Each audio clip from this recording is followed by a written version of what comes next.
Казвам се Цеца Христова от село Антимово, община Видин. По-настоящен съм пенсионерка, но в същото време и работя като секретар към Народно читалище развитие в селото. От около 15 години съм на тази длъжност. Обичам работата си, работя с интерес. Това, което ни привлече към кулинарията, това са няколко съвместни участия с Ангел Ангелов от Копривщица с големия тиган. Участвахме като негови помощници. Освен това се запознахме с Мария Иванова от село Асеново, с дядо Скръц или както Цветан Дочев от Враца. Така от тях придобих един интерес и влечение към кулинарията и разказвайки тук в читалището къде сме ходили, какво сме правили, решихме да създадем една кулинарна група под наслов "Забравените бабини ястия", която в началото наброяваше 13 човека, след което така хората видяха, че е интересно и започнаха да идват да помагат. За сега някъде около 20 на човека ни наброява групата. В самата група имаме и рибар, който при нужда ни снабдява с прясна дунавска риба, защото предимно там, където ходиме на изяви, се представяме с ястия типични за нашия район на рибата. Освен това, приготвяме и други рецепти, които са автентични. Разучаваме непрекъснато нови и нови рецепти от хора, които все още ги има на територията на Антимово, по-стари баби от нас. Записваме ги с тенденция. Някъде събрали сме около 120 рецепти с тенденция някога при някакъв удобен момент, когато имаме някакви финансови средства, да издадем брошурка, която да остане като спомен, реликва в читалището, в селото за бъдните поколения. Всички ме знаят като баба Цеца от село Антимово. Така, сега ще започнем с рибената саламура, която е типична за нашето село, за нашия Влашки край. След което мисля да направим един качамак или мамалигата, където по влашко се нарича, но за сега при нас, нашето поколение си го знаеме качамак. Ще направим, понеже времето позволява, и точно в този момент се прави папицата. Това е вид разрядка, която може да се консумира в прясно състояние или да се консервира за зимата. И точно сега е момента, когато сливите, джанките още не са озрели, са в такъв етап на развитие, оформяне на костилката. Ще направим зеле с ориз и свинско месо, типично за нашия край. И вече, ако ни остане някакво повече време, може да ви покажем още някоя друга рецепта.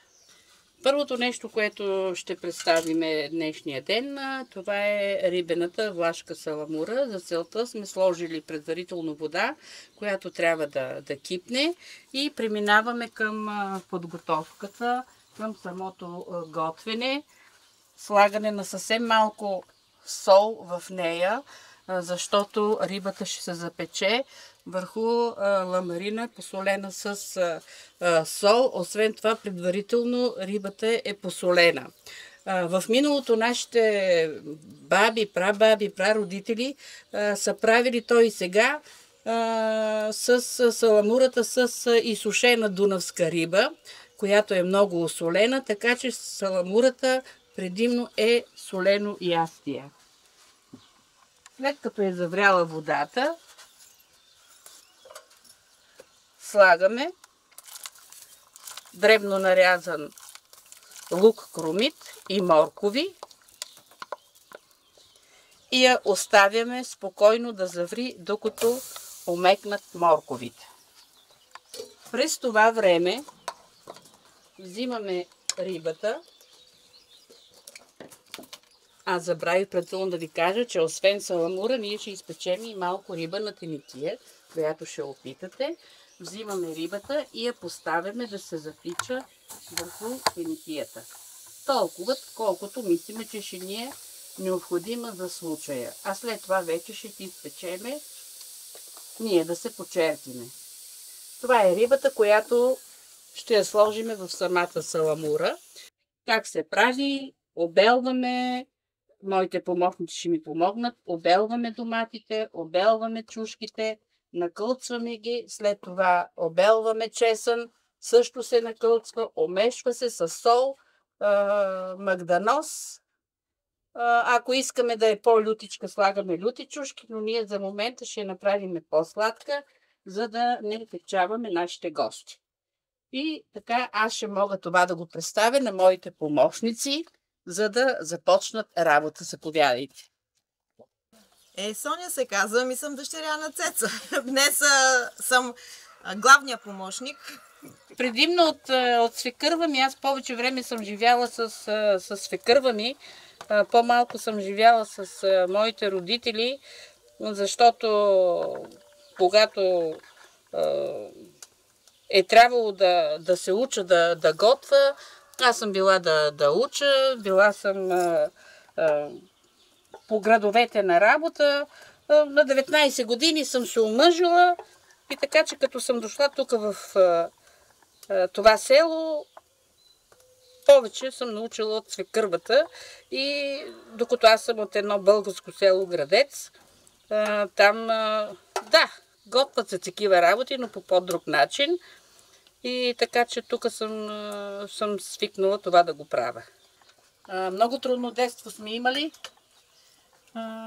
и си спомням годините, когато майка ми ходеше за половинка олио да се купува и запръжваше, винаги когато запръжвам боба, се сещам за този момент, запръжваше боба, пък ние с комачетата хляб сме се наредили около тигана и отопваме всичкото олио. Много ни беше сладко и това казвам, тази нашата майка, как ни е търпяла, как ни е давало сърцето, нали, да ни позволи. Ние изтопвахме цялата мазнина, а тя не е имала повече олио, за да наготви. И сипваше водичка. Но никога не ни е казала, няма да го правите това, защото нямам. Това са ми, ето и сега в момента настръхвам, като си спомням тия думи, като знам какво е било тогава, пък сега вече времената са съвсем други. Попарваме щавляка, режеме го, запържваме червен лук кромит и след това суха чушка се запържва и щавляка отгоре и накрая чукваме яйчица и става страхотно ядене. И сега си го правя, само аз си го ям. Защото той не го поглежда.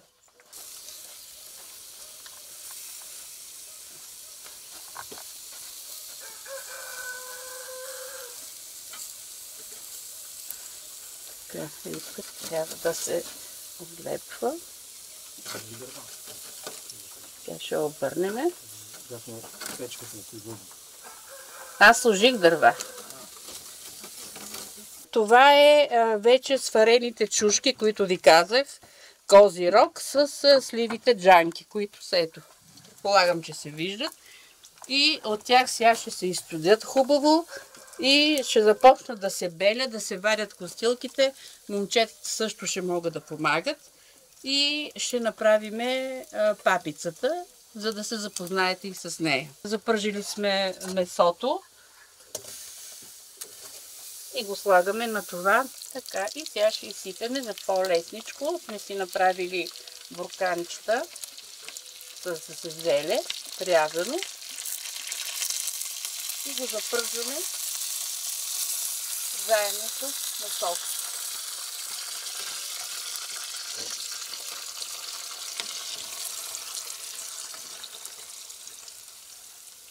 Оставяме го леко да се запържи, след което ще сложим малко ориз.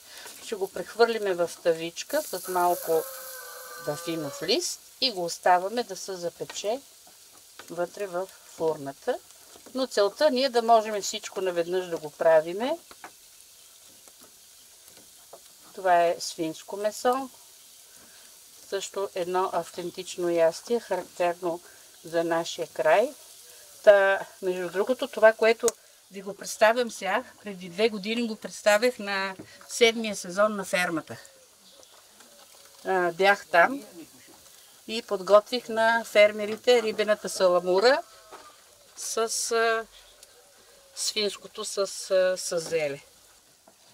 Значи в миналото се е правило и за сватбени дни, и за погребения, защото е засищало. Тогава, нали, знаете, че сватбите са правили в вейници, не като сега по ресторанти. И това са готвили сърмите, влашките сърми, които са. И зелето с ориз са били едни от основните ястия и по време на погребения. Когато са се правили погребенията, хората от погребенията се връщат в дома на покойника и се гощават с тези работи. Предимно в студените дни, за сега го готвиме, и зимните дни. Но сега използваме, че малко е по-хладно навън, та носи да се подготви. И понеже ще правиме качамак, може да се консумира и в миналото се е консумирало предимно с качамака.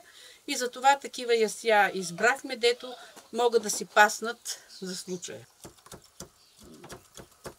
Да го начукаш. Да. Сега вече Сончето ги е нарязала печените домати.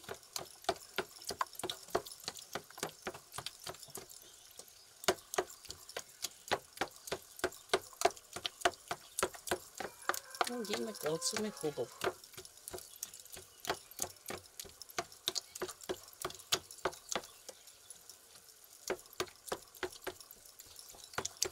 Вече аз ще си взема съвсем малко от печения домат да сложа в саламурката.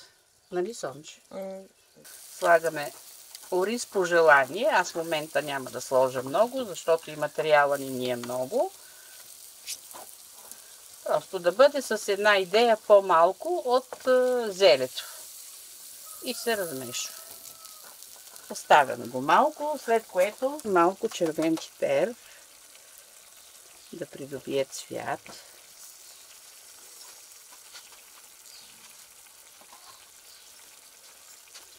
Размешваме хубаво. И преди да го сложим в тавичката да се запече, ще сложим около една лъжичка мляни доматики. Вече сме етап изсипване в тавичка. Така, понеже имаме оризче, разпределяме хубаво да е навсякъде месото и с топла водичка обираме остатъка в тигана и изсипваме. Ето по този начин лекичко да покрие. Отваряме печката и слагаме тавичката вътре да се запича на спокойствие да отнаря.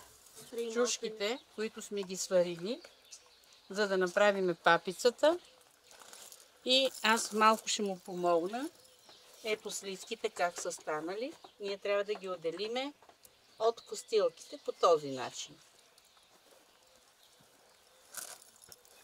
Ето ти. Само месестата част и костилките се отделят.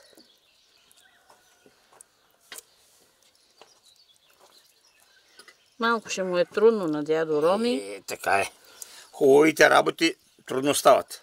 Ами вече дойде времето, както виждате, саламурата ври, да сложиме рибката. Тя е запечена, лекичко. И ще я държиме много малко, за да я извадиме след това и да я обезкостиме. Да, сложили сме рибката и сега вземем от тези чушки. Може да ги режеме, може да ги начупиме. Ние ще ги направим малко по-автентично и ще ги начупиме. Тук вече моята дъщеря няма да яде, защото тя не обича люто.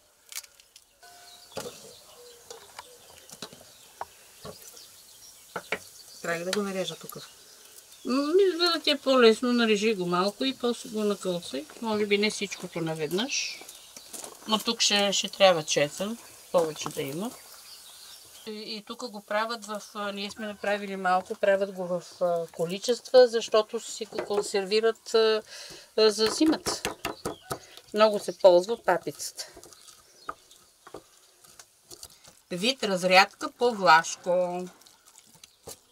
Използва се и лято, и зиме.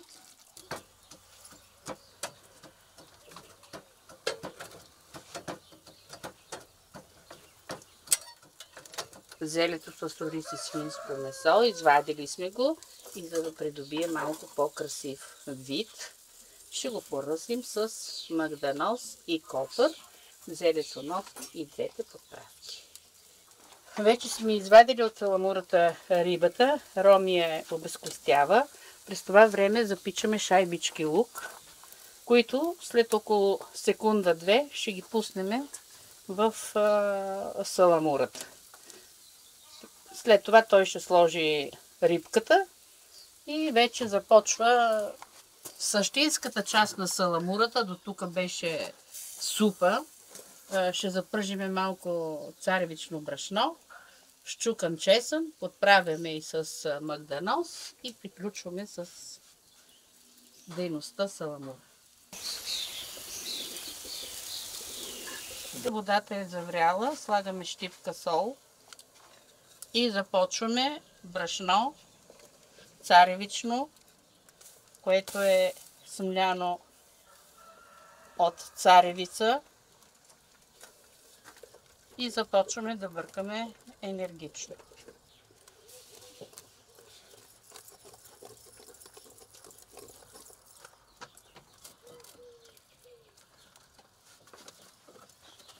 Още малко, като започва да се отлепва от съда.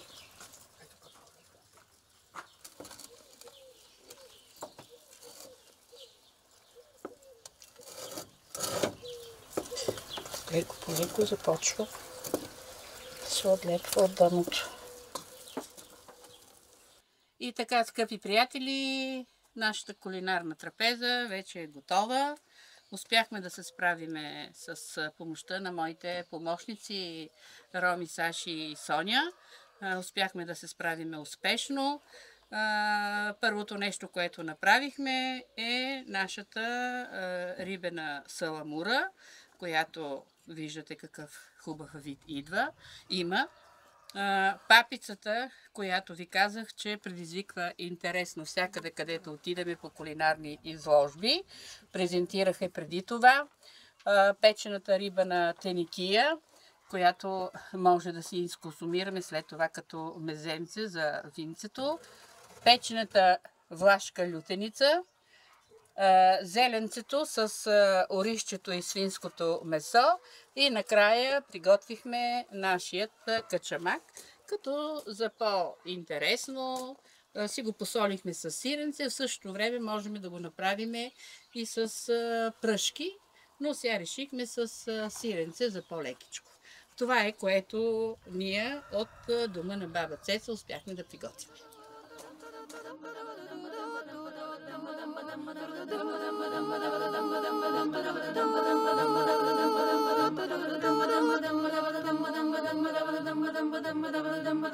да родува